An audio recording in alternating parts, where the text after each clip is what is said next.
Setelah Partai Nasdem dan Hanura, Partai Golkar kini sangat berpeluang mendukung Basuki Cahayapurnama atau Ahok untuk maju dalam Pilgub mendatang. Ketua Bidang Pemenangan Pemilu Partai Golkar wilayah Sumatera dan Jawa, Nusron Wahid menyatakan partainya cenderung mendukung Ahok.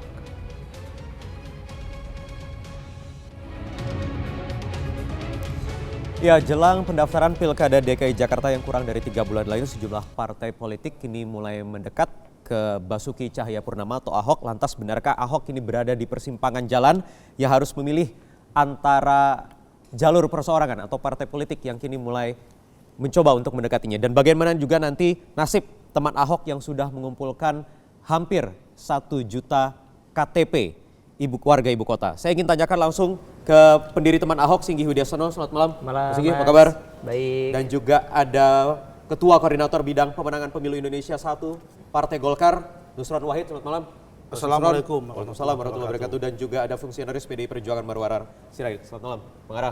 Saya ingin ke Mas Singgi dulu. Saya ingat analogi Pak Ahok waktu teman Ahok datang pertama kali menemui dan menjanjikan bisa mengumpulkan 1 juta KTP. Ini mengibaratkan naik bus kota sempit-sempitan berkeringat bersama.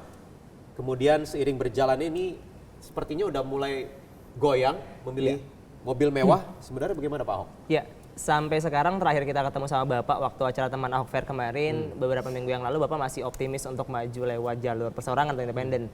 Tapi semakin kesini sudah mulai ada nampak-nampaknya godaan-godaan seperti itu. Jadi kami dari teman Ahok sebenarnya dari awal kami menyediakan kendaraan alternatif sebenarnya.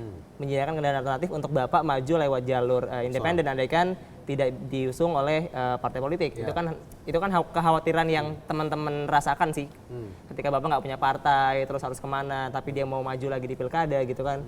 Makanya kita mikir buat bikin teman Ahok untuk majuin Bapak lewat jalur independen. Jadi beberapa pekan lalu masih optimis, apakah sekarang masih tetap optimis atau? Masih, karena sampai sekarang belum ada komunikasi dengan Bapak. Terakhir masih di acara yang lalu, Bapak bilang masih tetap akan maju lewat jalur independen. Tapi kami masih nunggu kabar baik dan rencananya kan KTP 1 juta itu akan di minggu-minggu ini. Berapa sekarang update per hari ini? 976.000. 976.000, targetnya 1 juta. dalam minggu ini 1 juta. Minggu ini tugas kami yang pertama menagih janji Bapak sih. Menagih janji Bapak itu yang paling penting buat kami. Menagih janji kalau untuk maju lewat jalur independen. Seandainya janjinya tidak ditepati, ya kami menyerahkan semuanya ke Bapak, Kami kan balik lagi tadi, kami soal menyediakan kendaraan saja, tapi kan alternatif tadi katanya. Kalau alternatif kan sebenarnya boleh dipilih, boleh tidak, gitu kan? Iya. Jadi kami siap kami memang terbuka sekali andaikan Bapak milih lewat jalur partai politik, tapi yang pasti harus jelas dulu antara kalau kami sudah punya 1 juta, artinya partai politik sudah harus ada perjanjian hitam di atas putihnya, minimal surat rekomendasi. Surat rekomendasi supaya Bapak bisa maju, bagaimana caranya selain lewat jalur independen kayak gitu.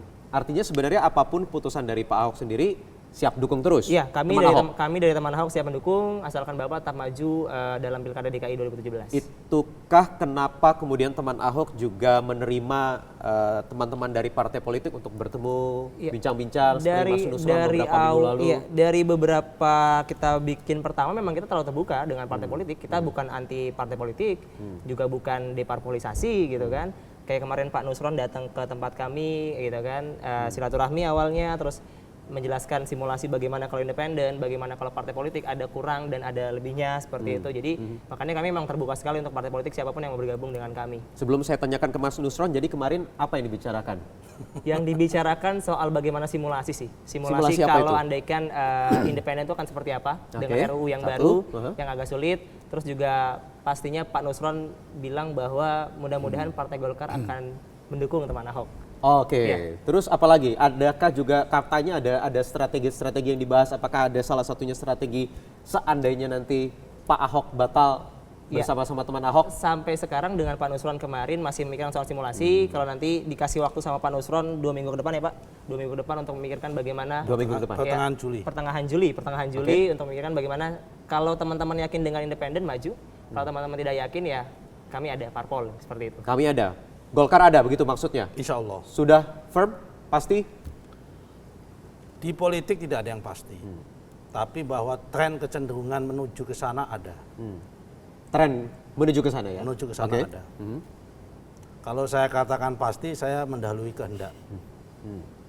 Kalau saya katakan sudah pasti itu, seperti tadi disampaikan oleh Saudara Singgih, sudah ada hitam di atas putih, tanda tangan rekomendasi, ditandatangani oleh ketua umum, sama ditandatangani sekjen, kemudian ditandatangani oleh ketua DPD Golkar Jakarta, sama ditandatangani oleh sekretaris DPD Golkar Jakarta, diantar ke KPU. Selesai urusan, itulah yang disebut dengan hitam di atas putih, itulah namanya kepastian politik. Tapi bahwa ada pembicaraan yang menguat di internal partai politik kita di Golkar, dalam rapat-rapat internalnya, kita mengarah menuju ke sana itu sangat kuat sekali. Oke, saya ingin tanya nanti kenapa sih harus Partai Golkar juga yang walaupun belum pasti memberikan dukungan walaupun trennya mengarah ke Pak Ahok, kenapa mau mendekati mencoba merangkul teman Ahok, sementara PDI Perjuangan bagaimana nanti? Bang Ara, update-nya sesaat lagi. Kami akan kembali usai jeda berikut.